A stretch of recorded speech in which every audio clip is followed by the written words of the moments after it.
Assalamualaikum warahmatullahi wabarakatuh. Perkenalkan, nama saya Mutmainah Nur dari kelas 3B Akuntansi Manajerial. Jadi, di kesempatan kali ini saya akan mereview kembali materi mengenai bab 5, yaitu kertas kerja audit. Yang pertama, saya akan menjelaskan definisi dan tujuan kertas kerja audit. Kertas kerja adalah sebuah berkas atau dokumentasi prosedur audit dan temuan pemeriksaan yang berasal dari pihak klien, analisa yang dibuat auditor, dan pihak ketiga.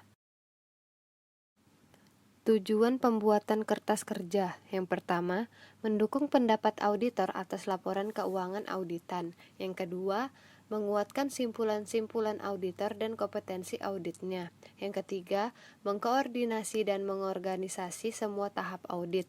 Dan yang terakhir, memberikan pedoman dalam audit berikutnya.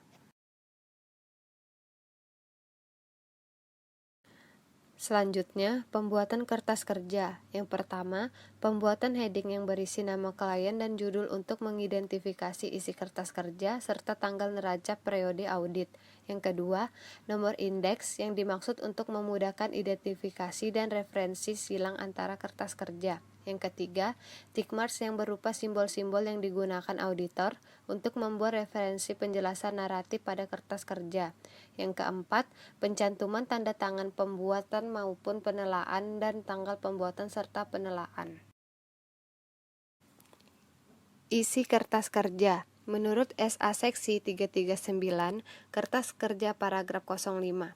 Kertas kerja harus cukup memperlihatkan bahwa catatan akuntansi cocok dengan laporan keuangan atau informasi lain yang dilaporkan, serta standar auditing yang ditetapkan telah dilaksanakan oleh auditor. Kertas kerja harus berisi dokumentasi yang memperlihatkan telah dilaksanakannya standar pekerjaan lapangan pertama, kedua, dan ketiga. Hal-hal yang diperhatikan oleh auditor dalam pembuatan kertas kerja. Yang pertama, lengkap.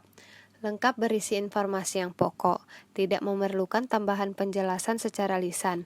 Yang kedua, teliti.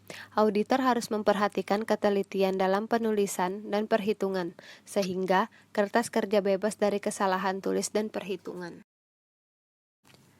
Yang ketiga, ringkas. Kertas kerja harus dibatasi informasi yang pokok saja dan yang relevan dengan tujuan audit yang dilakukan serta disajikan secara ringkas.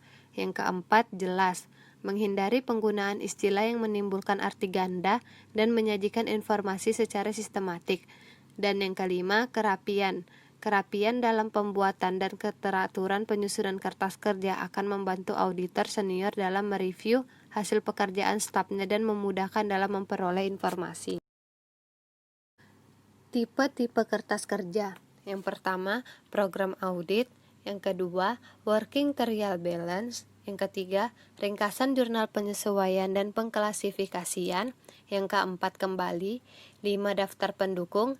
6, daftar utama. Dan yang ketujuh, memorandum audit dan dokumentasi informasi pendukung.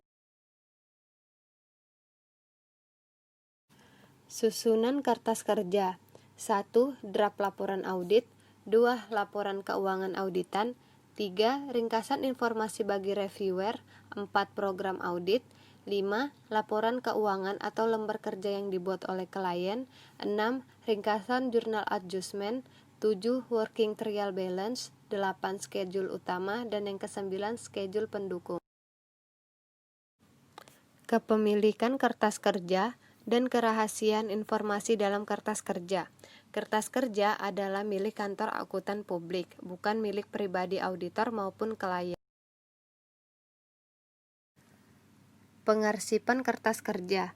Pengarsipan kertas kerja dibagi menjadi 2, yaitu arsip kini dan arsip permanen. Arsip kini merupakan arsip audit tahunan untuk setiap audit yang telah selesai dilakukan. Sedangkan arsip permanen merupakan arsip untuk data yang secara relatif tidak mengalami perubahan. Sekian review saya mengenai bab 5 yaitu kertas kerja audit. Kurang lebihnya saya mohon maaf. Terima kasih. Wassalamualaikum warahmatullahi wabarakatuh.